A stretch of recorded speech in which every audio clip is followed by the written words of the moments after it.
The word stress is getting more attention than ever before, but everyone seems to have a different opinion of what stress means.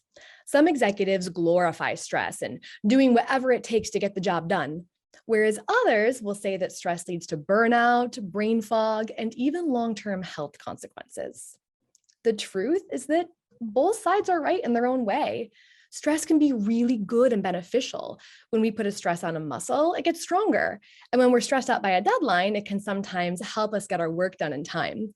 Our biological stress response is what kicks in when we experience real or perceived danger, and it's the reason why we survived as a species.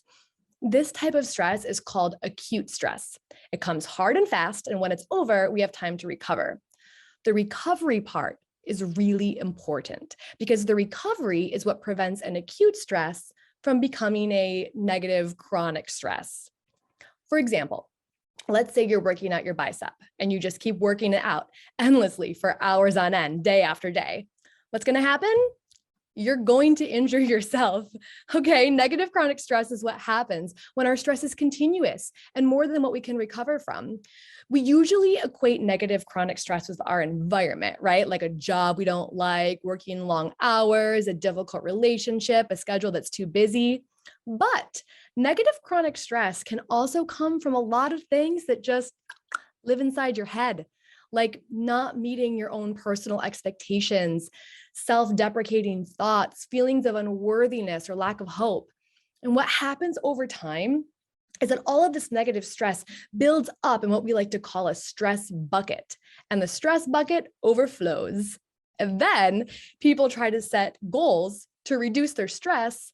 But because goals are in an acute stress in and of themselves, there's no capacity to take the new goals on. Then you don't meet your goal and you have more self-deprecating thoughts and feelings of unworthiness about it, making your stress bucket overflow even more. Now, we want to stop that cycle now. So in this week's 5-minute coaching, we're asking you 5 questions to help you take an honest look at where chronic stress shows up in your life, both externally and in your own mind.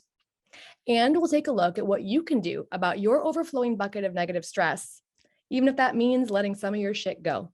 Okay? Good luck. And remember that we're always here to set up a match call if you need extra support.